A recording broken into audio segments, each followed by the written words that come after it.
Shalom Bapak Ibu sekalian yang hadir pada pagi hari ini untuk mengikuti kebaktian pagi tanggal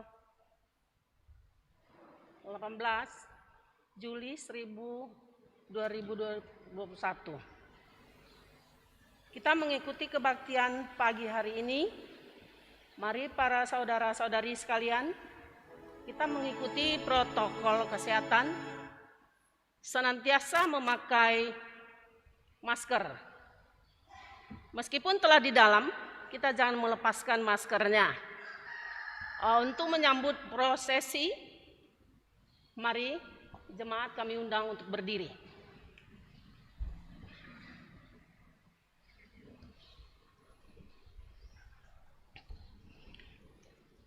Mari kita angkat pujian dari Kidung Jemaat 288 ayat 1 tambah 5.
Di dalam nama Allah Bapa dan Tuhan Yesus Kristus serta Roh Kudus, Pencipta langit dan bumi. Amin.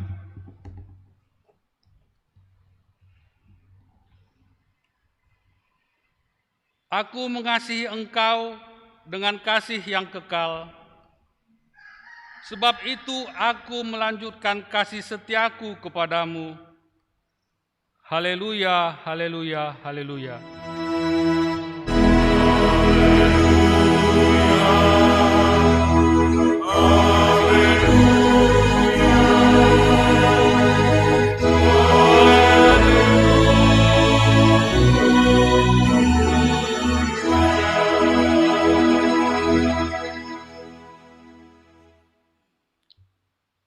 Marilah kita berdoa.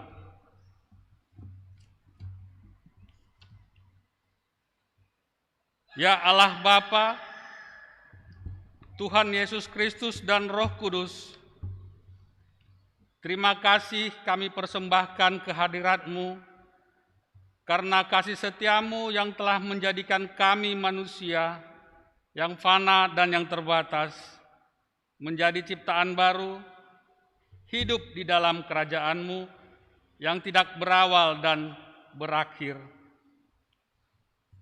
Hadirlah Engkau di tengah-tengah persekutuan ini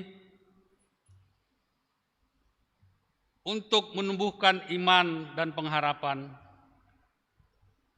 Baharuilah kami agar layak hidup di dalam kerajaan-Mu. Doa permohonan ini kami panjatkan di dalam nama Yesus Kristus, Juru Selamat kami. Amin. Jemaat duduk, kita bernyanyi. Mari kita angkat pujian dari Kidung Jemaat nomor 4 ayat 1 dan 2.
Marilah kita bangkit berdiri.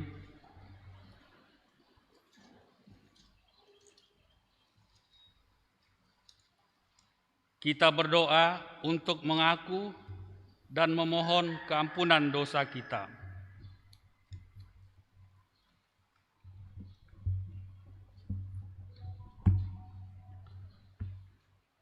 Ya Tuhan Allah yang Maha Pengasih dan berlimpah kasih karunia,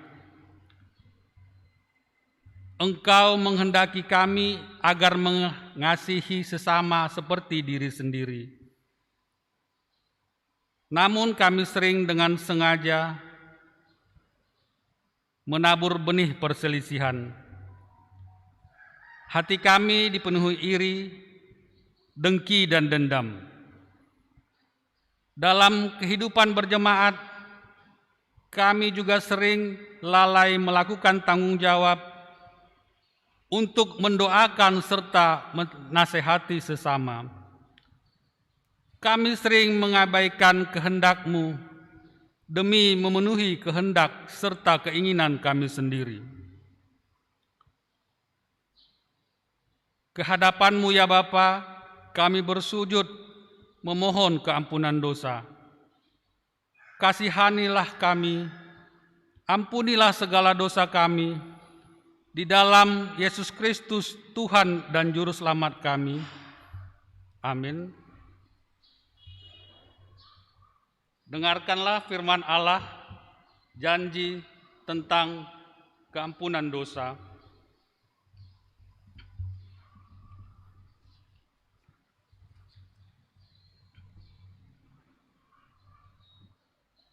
Tuhan adalah penyayang dan pengasih, panjang sabar, dan berlimpah kasih setia. Tidak dilakukannya kepada kita setimpal dengan dosa kita, dan tidak dibalasnya kepada kita setimpal dengan kesalahan kita. Seperti Bapa sayang kepada anak-anaknya, demikian Tuhan sayang kepada orang-orang yang takut akan Dia. Kemuliaan bagi Allah di tempat yang maha tinggi. Amin. Kita bernyanyi. Kita angkat pujian kita dari Kidung Jemaat nomor 27 ayat 1, 2, tambah ayat 4 dan ayat 5.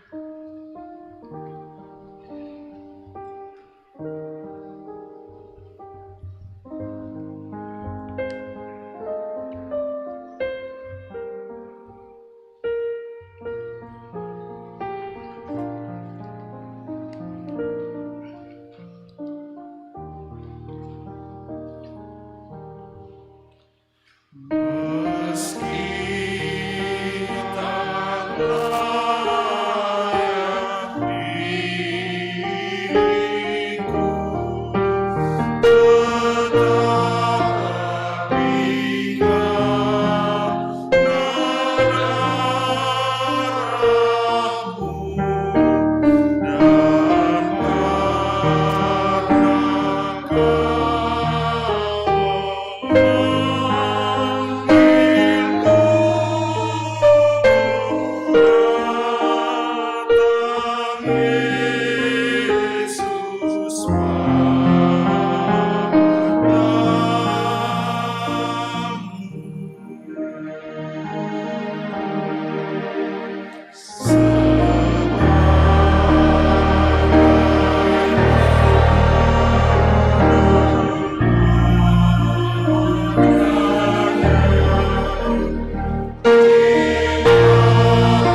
Marilah kita bangkit berdiri.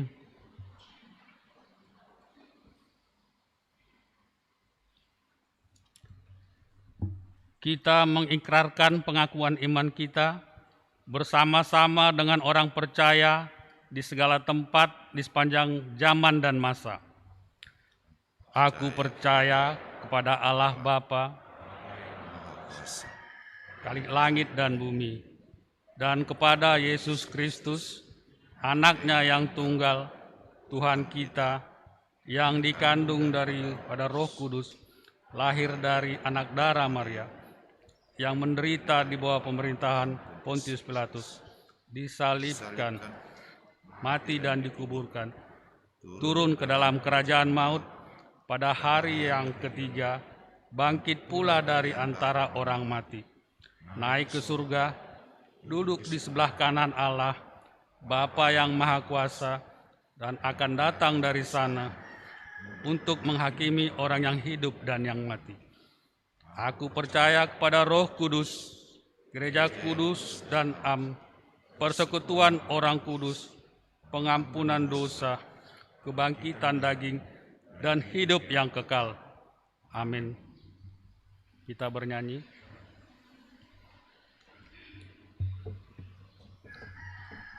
Kita bernyanyi dari Kidung Jemaat nomor 249 ayat 1 sampai ayat 3.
Mari kita bersekutu di dalam doa.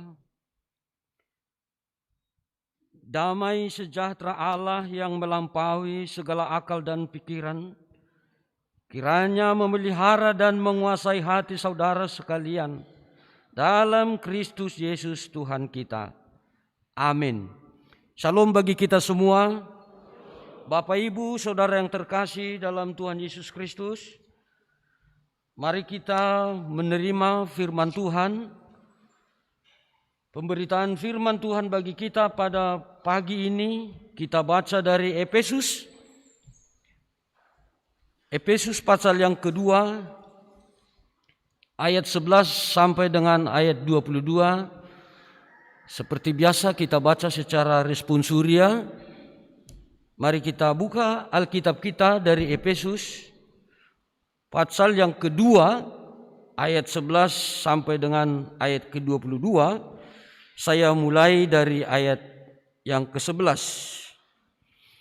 Dipersatukan di dalam Kristus. Karena itu ingatlah bahwa dahulu kamu sebagai orang-orang bukan Yahudi menurut daging, yang disebut orang-orang tak bersunat oleh mereka yang menamakan dirinya sunat, yaitu sunat lahiriah yang dikerjakan oleh tangan manusia.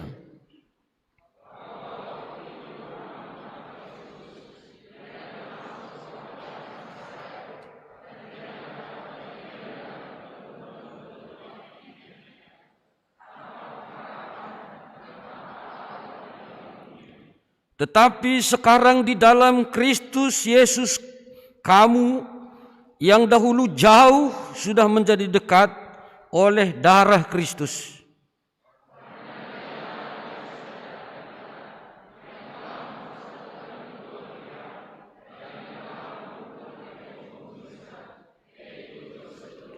Sebab dengan matinya sebagai manusia, ia telah membatalkan hukum Taurat dengan segala perintah dan ketentuannya untuk menciptakan keduanya menjadi satu manusia baru di dalam dirinya, dan dengan itu mengadakan damai sejahtera.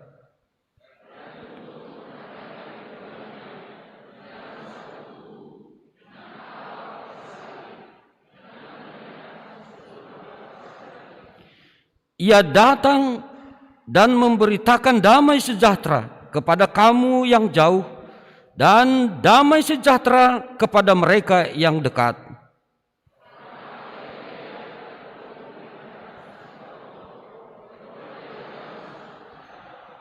Demikianlah kamu bukan lagi orang asing dan pendatang, melainkan kawan sewarga dari orang-orang kudus dan anggota-anggota keluarga Allah.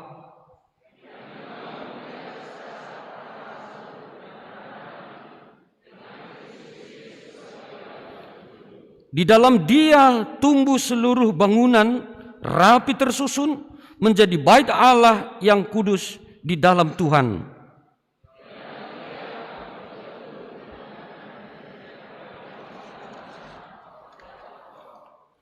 Terima kasih. Saudara yang terkasih dalam Tuhan Yesus Kristus, ada pepatah Ethiopia mengatakan seperti ini: ketika laba-laba bersatu, mereka bisa mengikat seekor singa. Paulus sangat sadar sekali bahwa kesatuan jemaat sebagai tubuh Kristus adalah sesuatu hal yang sangat penting. Terlebih di dalam situasi kehidupan kota Efesus yang menjadi pusat perdagangan. Selain itu, gereja adalah tubuh Kristus yang memuliakan Allah, yang memberitakan damai sejahtera Kristus, harus berperan penting menjadi pribadi-pribadi, komunitas yang menjadi perekat persatuan seperti apa yang dilaksanakan oleh Tuhan Yesus Kristus. Misi Tuhan Yesus ke tengah-tengah dunia adalah mempersatukan manusia, Allah dengan manusia. Itulah misi yang sangat agung, dan itu harus dilakukan, diwujud nyatakan oleh gereja dimanapun mereka berada. Saudara yang terkasih, saudara-saudara mungkin belum atau kita belum menyadari bagaimana jiwa, motivasi, semangat Paulus. Walaupun dia seorang yang terpenjara, dia masih merasakan satu keluarga di berbagai tempat, di berbagai jemaat. Saya pernah berkata sebelum pindah ke Siantar satu ini, untuk apa saudara menghapus nama saya dari grup? Walaupun saya pindah, apakah saya juga tidak boleh?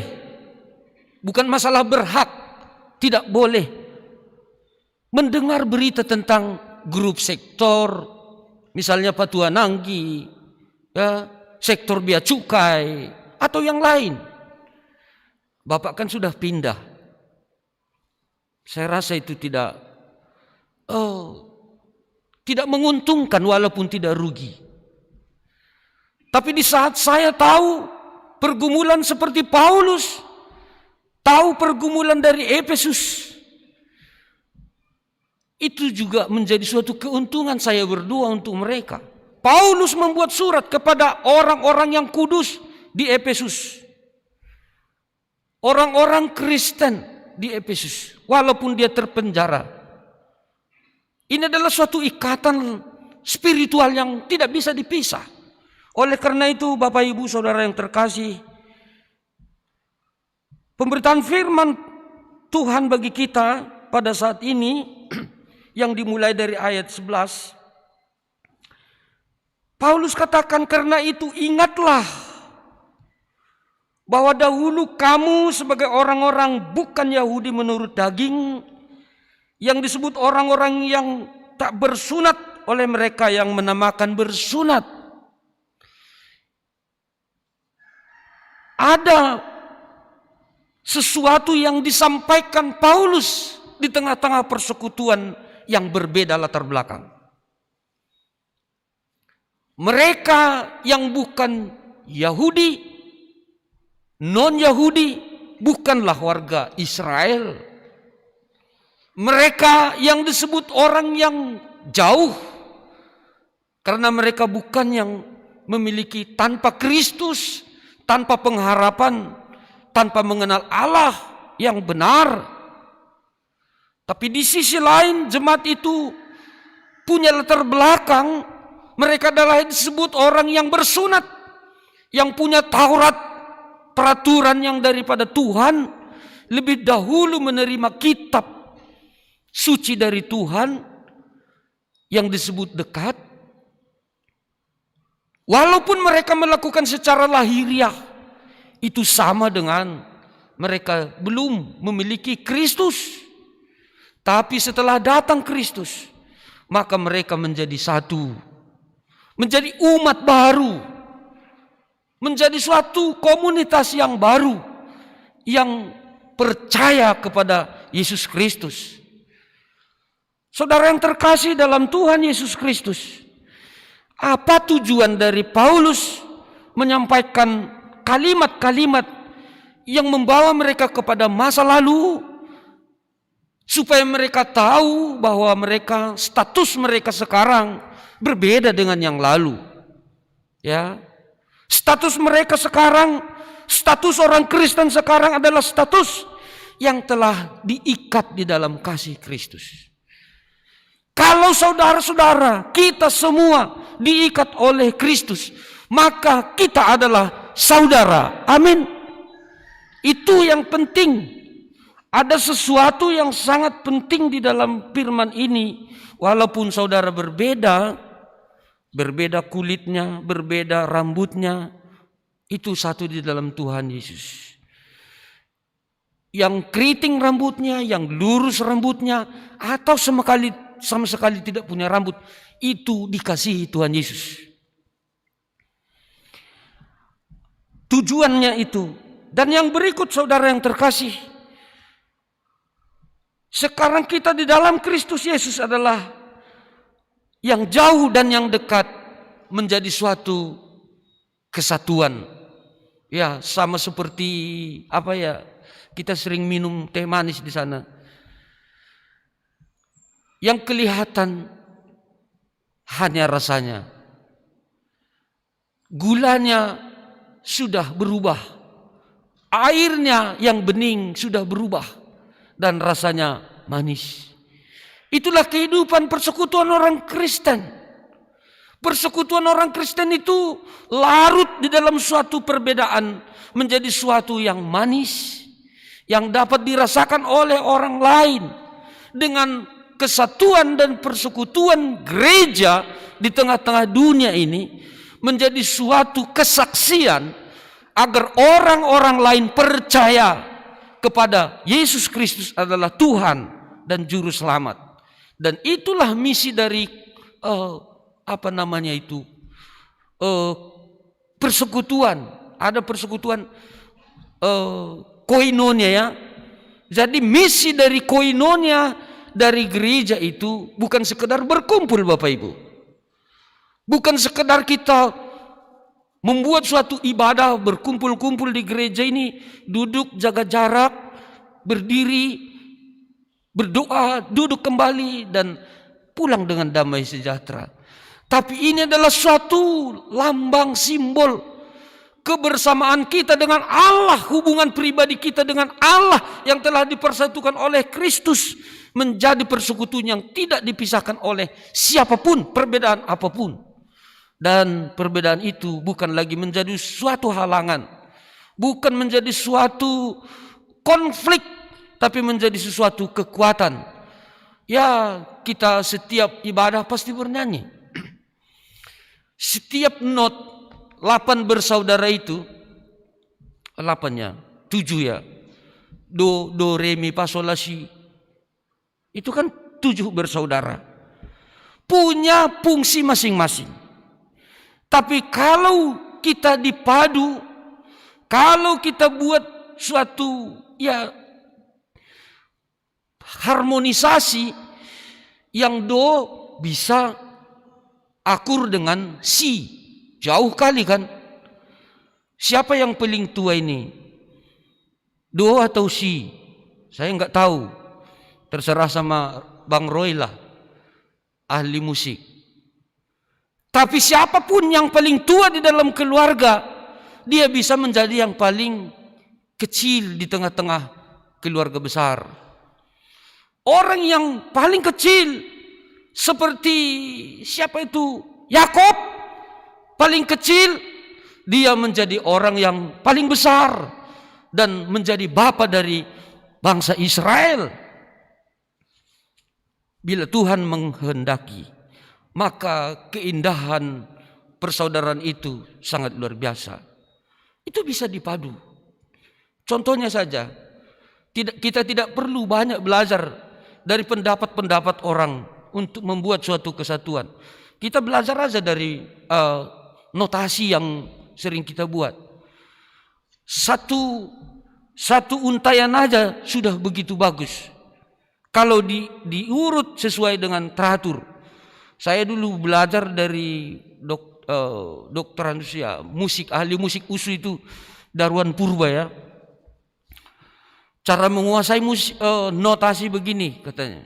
Waktu kuliah saya. Do, re, mi, fa, sol, la, si, do. Oke, 1 oktav. Enak sekali. Karena dia diurut. Diacak pun, kalau punya aturannya sangat-sangat baik.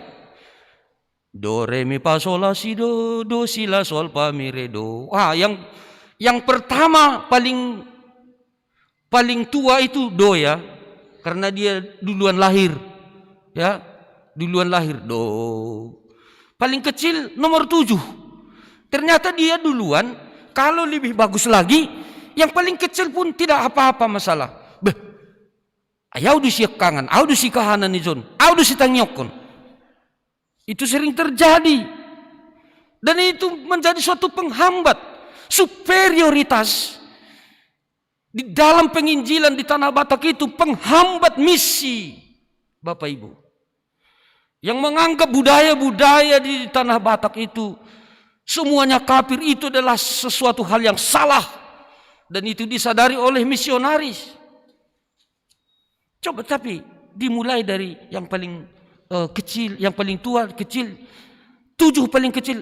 Do si la sol fa mi re do. Tak usah lagi. Ini berperan anak yang pertama dan yang kedua kan.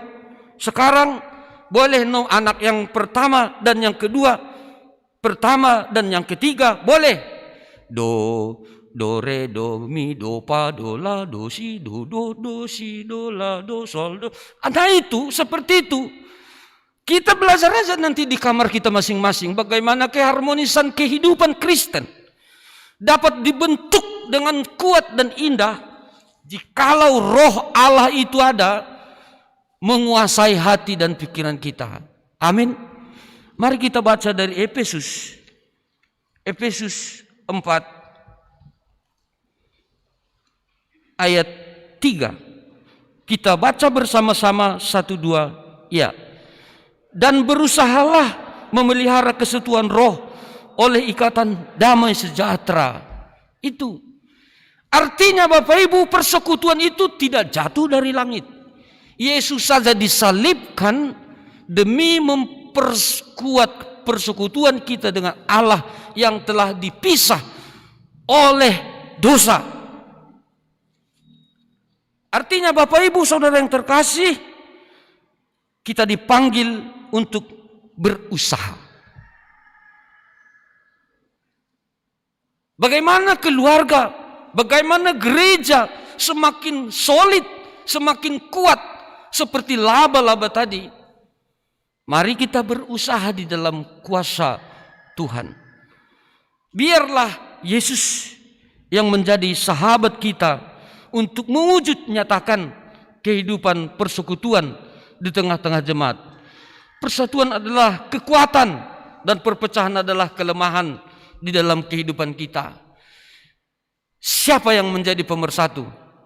Di tengah-tengah gereja, di tengah-tengah dunia ini, jelas dikatakan di ayat 14, Kristuslah damai sejahtera kita. Ya. Di ayat 14 dikatakan, Kristuslah damai sejahtera kita. Karena dialah damai sejahtera kita yang telah mempersatukan kedua pihak dan yang telah merubuhkan tembok pemisah, yaitu perseteruan. Ya, ada beberapa hal yang dilaksanakan oleh Tuhan Yesus di salib itu. Yang pertama yaitu mempersatukan yang berbeda, mempersatukan Yahudi dan bukan Yahudi. Orang Batak bukan Yahudi, tapi sudah satu di dalam Kristus. Ya, orang Australia itu kulitnya seperti kertas lebih kurang, tapi mereka mau bekerja sama dengan kita. Itu minggu yang lalu kita Zoom bersama dengan PHMJ langsung ke gereja yang ada di Australia, ingin membangun kerjasama yang di dalam pelayanan. Apakah itu mungkin ministry class atau di bidang SDM dan lain-lain. Doa kita, doa saya, harapan saya sejak dulu harus ada seperti itu. Bapak Ibu Saudara yang terkasih, Efrata itu adalah sektor dari Siantar, Jalan Jenderal Sudirman, yang dulu disebut ini Jalan Mangga. Saya baca di sejarah, itu juga menjadi persoalan dari gereja. Kebersamaan itu jalan sendiri. Bagaimana ke depan gereja itu mempunyai hubungan yang satu dengan yang lain. Saya sampaikan di hari ulang tahun mereka. Bagaimana kalau kita bersatu melaksanakan hari kelahiran kita bersama dengan abang kita yang di Jalan Jenderal Sudirman, Jalan Mangga itu. Itu saja sudah membangun usaha memperekat hubungan. Jangan sempat nanti kami dengan gereja Bengali ya gereja Benggali, itu pun bagus. Tapi saudara sendiri tidak ada titik temu di dalam suatu usaha pelayanan. Dan itu adalah kekuatan. Persatuan adalah kekuatan, perpecahan adalah kelemahan. Tapi Kristus, siapa yang menjadi pemersatu adalah Kristus. Dia yang disalibkan di Golgota itu mempersatukan yang Yahudi dan bukan Yahudi dengan darah Kristus. Yang kedua, Yesus melalui salib itu membentuk umat baru, yaitu persekutuan baru, suasana yang baru, yaitu suasana di dalam kasih yang tidak lagi mempersoalkan perbedaan, yang tidak lagi mempersoalkan siapa yang pertama dan yang terakhir, tapi mereka menjadi satu, menjadi suatu leburan yang membawa kepada suatu keindahan di dalam kehidupan kita. Inilah yang disampaikan di ayat 14, 15 sampai 18. Membatalkan hukum Taurat. Ini Bapak Ibu, jangan salah interpretasi kita. Dengan Yesus yang disalibkan itu, Yesus membatalkan hukum Taurat. Membatalkan maksudnya di situ adalah membatalkan fungsinya. Sunat lahiriah. Sampai dikatakan Paulus kepada Galatia, berapa kali pun kita disunat tidak akan bisa diselamatkan. Itu adalah pekerjaan lahiriah. Walaupun Taurat itu adalah daripada Tuhan, tapi tujuan dari Taurat itu adalah kasih kepada Allah, kepada sesama seperti diri sendiri. Fungsi itulah yang diperbaiki di dalam salib. Yesus tidak pernah menghilangkan Taurat dari bumi ini, satu iota pun.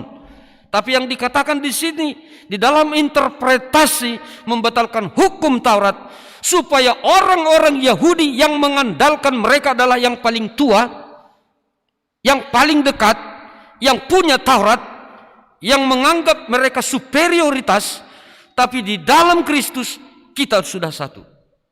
Itu yang disampaikan. Fungsi firman Tuhan itu, fungsi Taurat itu dikembalikan kepada fungsi semula, yaitu kasih. Persaudaraan tidak akan terjadi, kesatuan tidak akan terjadi tanpa kasih. Itu jelas. Siapapun orangnya, persatuan itu tidak bisa dibeli dengan uang. Persaudaraan, persaninaun, kekeluargaan itu tidak beli dengan apapun. Walaupun dikasih Yakub satu peternakan yang luas kepada Esau, tak akan bisa membeli persaudaraan mereka. Saya tidak perlu itu, saya punya. Itu yang disampaikan Esau. Tapi apa yang telah diberikan diterima oleh Esau oleh karena kasih dan pengampunan. Itu aja. Dan itu adalah kasih. Dasarnya adalah kasih. Bapak Ibu, saudara yang terkasih, selanjutnya gereja sebagai tubuh Kristus. Ini yang terakhir ya.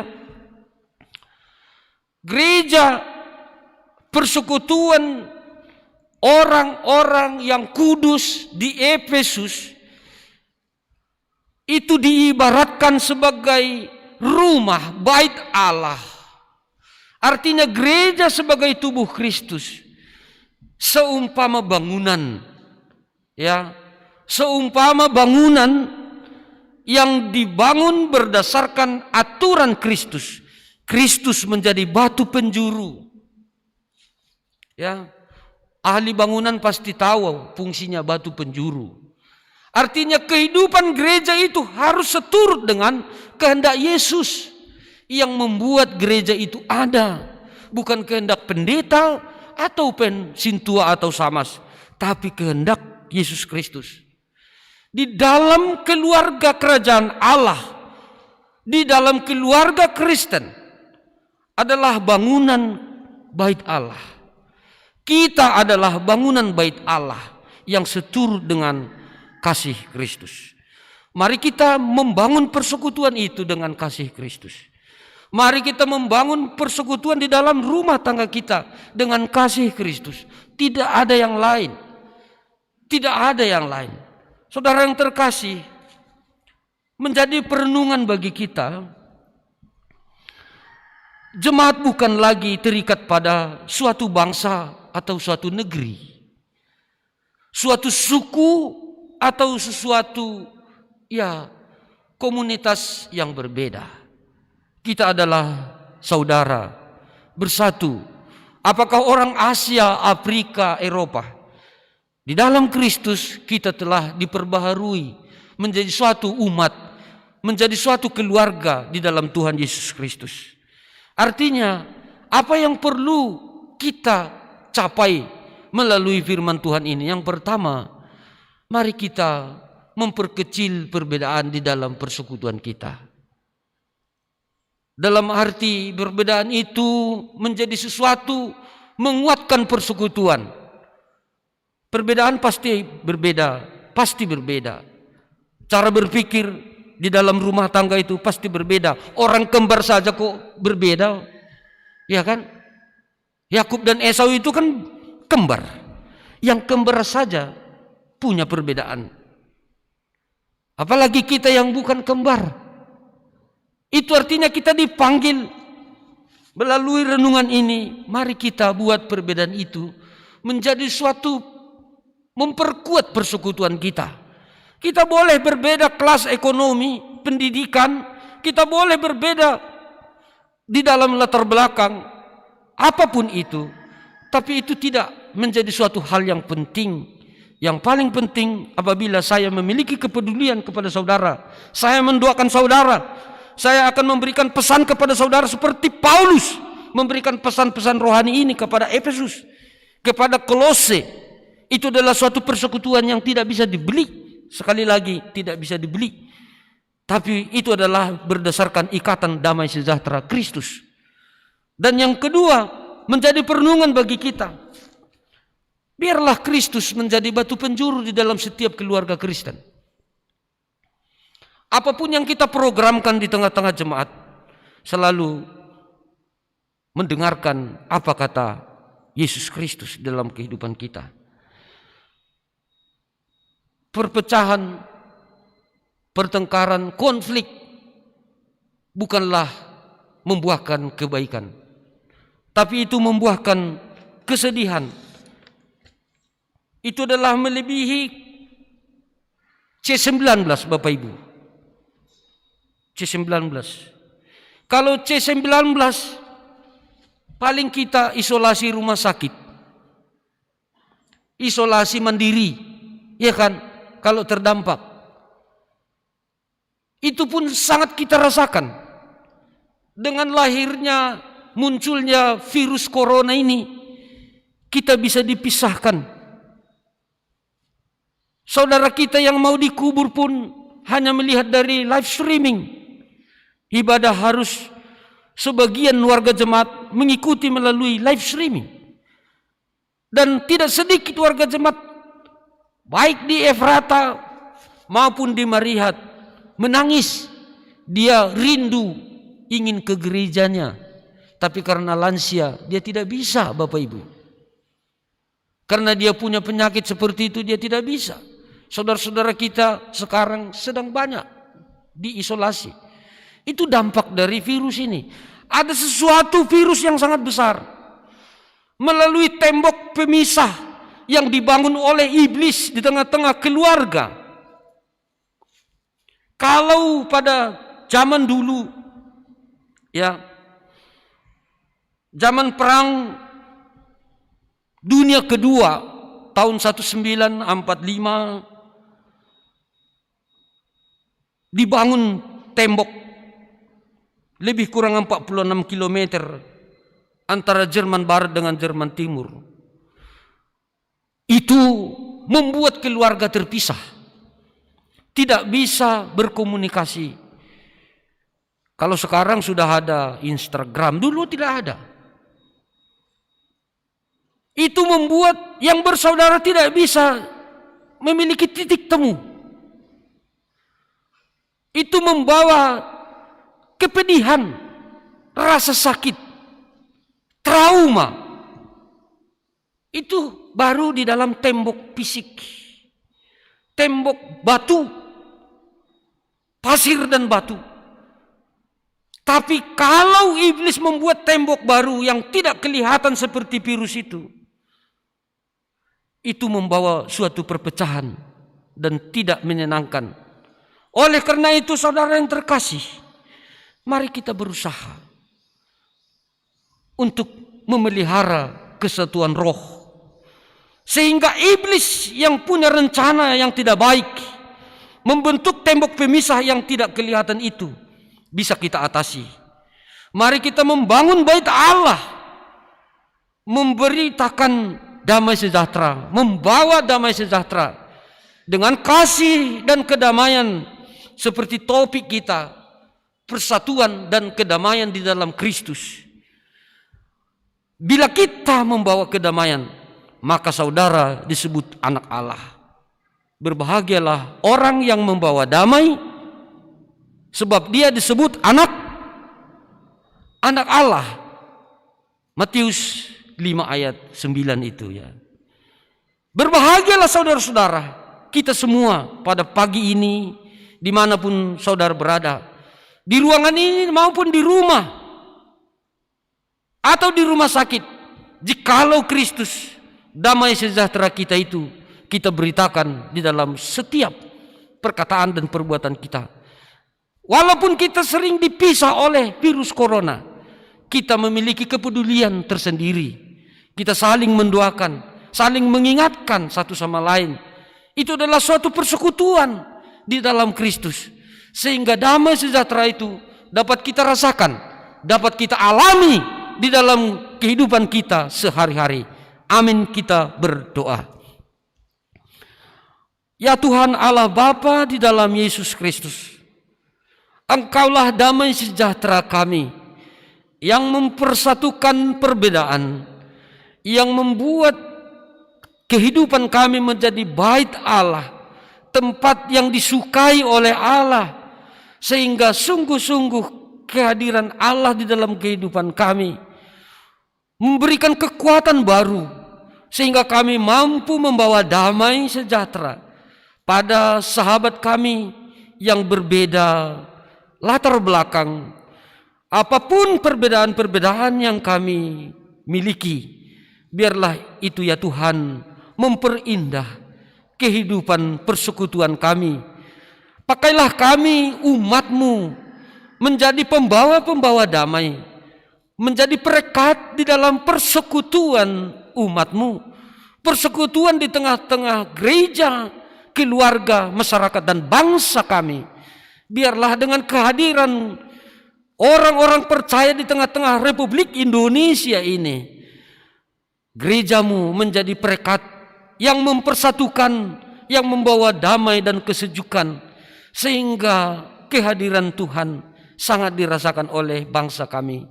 Terima kasih ya Bapa. Kami juga berdoa buat saudara-saudara kami yang terpapar COVID-19. Kami tidak pernah mengharapkan sakit penyakit yang seperti itu ya Tuhan.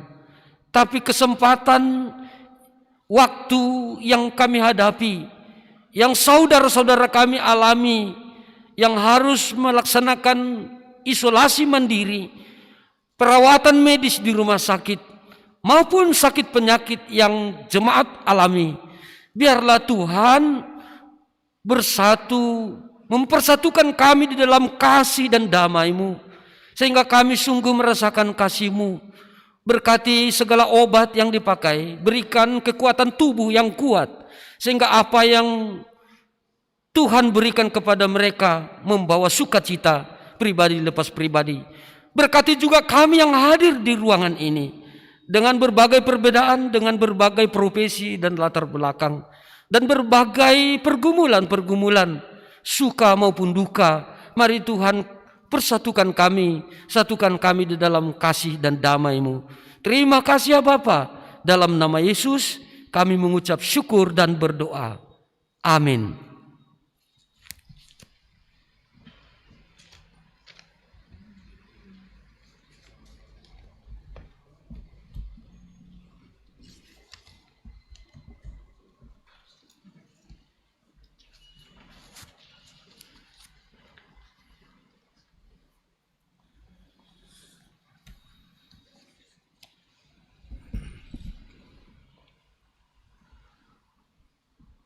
sebelum mengumpulkan persembahan, marilah kita mendengarkan firman Tuhan yang menjadi dasar bagi kita untuk memberikan persembahan, yaitu tertulis pada Mazmur 116 ayat 17 dan ayat ke-18.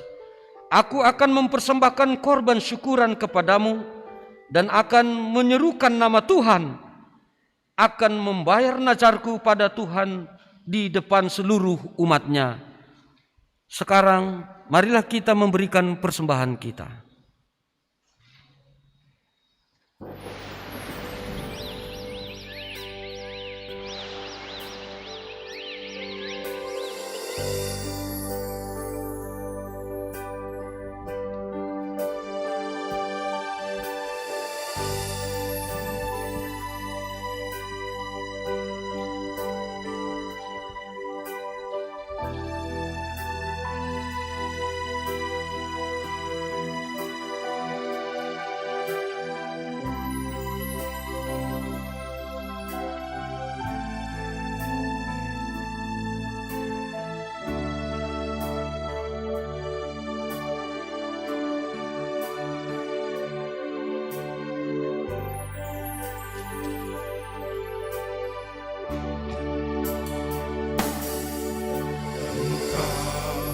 Tuhan yang setia, waktumu selalu yang terbaik. Engkau Tuhan sandaranku, dan ku hanya kan berharap padamu.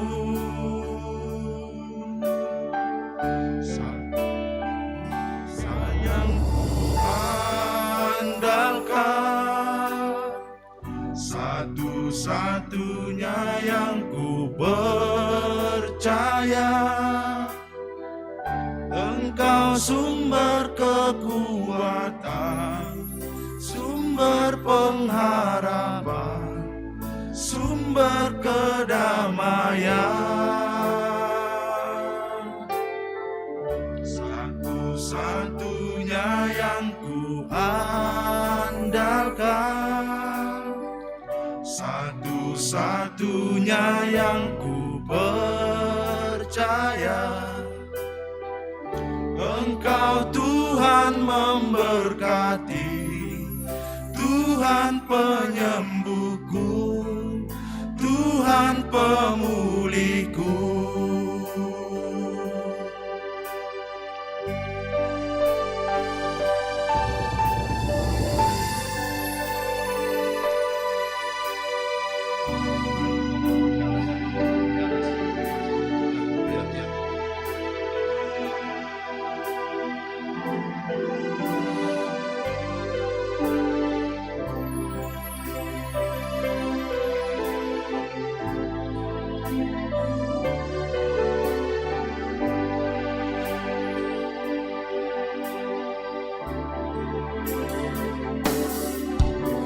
Engkau Tuhan yang setia,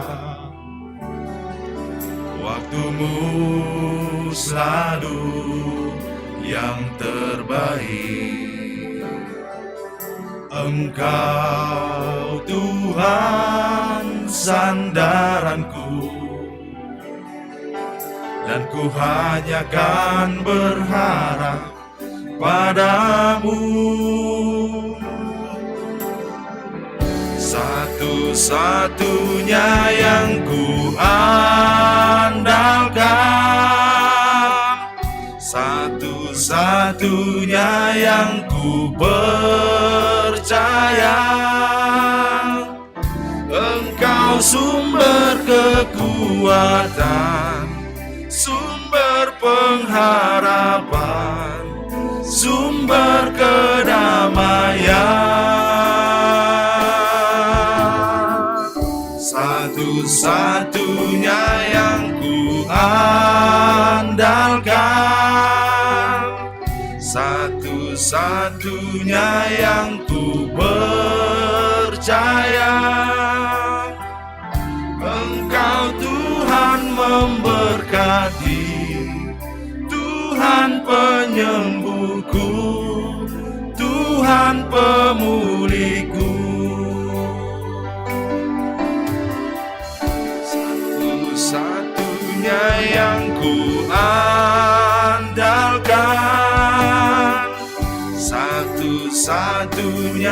yang ku percaya.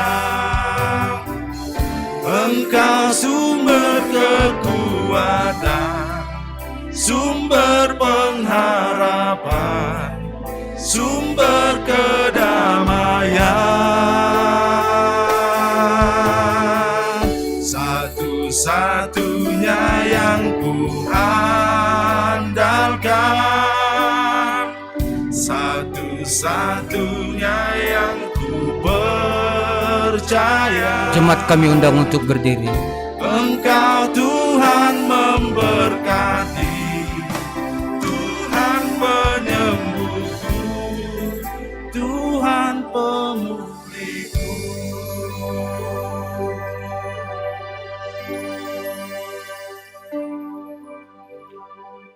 Marilah kita berdoa untuk menyerahkan persembahan kita kepada Tuhan. Ya Tuhan Allah, Bapa yang Maha Murah, sumber segala berkat, kami bersyukur kepadamu karena daripadamu saja kami menerima berkat yang berlimpah dan yang mencukupi segala kebutuhan hidup kami. Saat ini kami mempersembahkan hidup dan sebahagian dari harta milik kami yang sesungguhnya berasal daripadamu jua. Berkati dan kuduskanlah persembahan ini untuk kemuliaan namamu. Kiranya Roh Kudus membuka hati kami, agar kami semakin melihat, menyadari dan mensyukuri pemberianmu yang berlimpah, baik yang telah kami terima maupun yang akan Engkau berikan kepada kami. Ajarilah kami untuk memberikan persembahan yang sepatutnya dengan hati yang tulus, sehingga persembahan kami menjadi persembahan yang benar di hadapan-Mu. Terimalah persembahan dan doa kami di dalam nama anak-Mu, Yesus Kristus Tuhan kami. Amin. Hujan berkat kan tercurah, itulah janji kudus. Hujan berkat kan tercurah, itulah janji kudus. Hidup segar dari sorga kan diberi penebus. Hujan berkat-Mu, itu yang kami perlu. Sudah menetes berkat-Mu, biar tercurah penuh.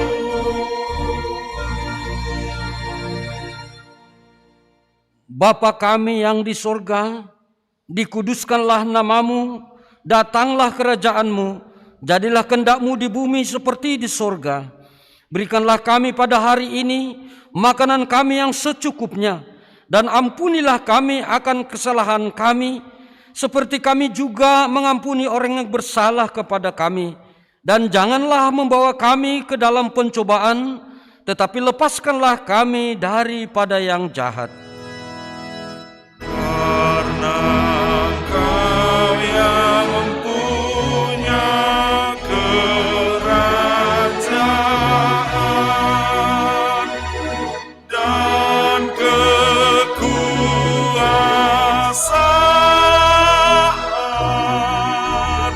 dan kemuliaan sampai selama-lamanya.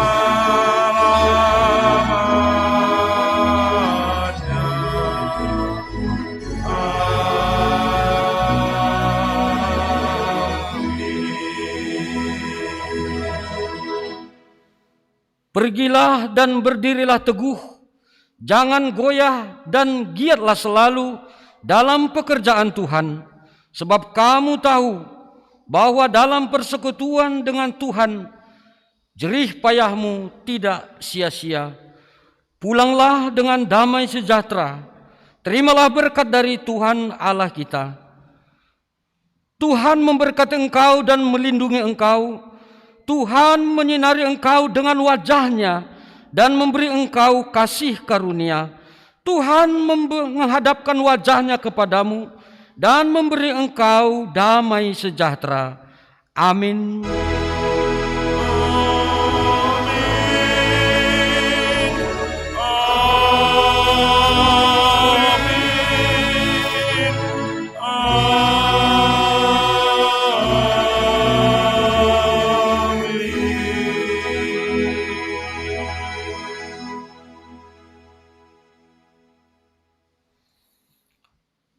Salam bagi kita semua.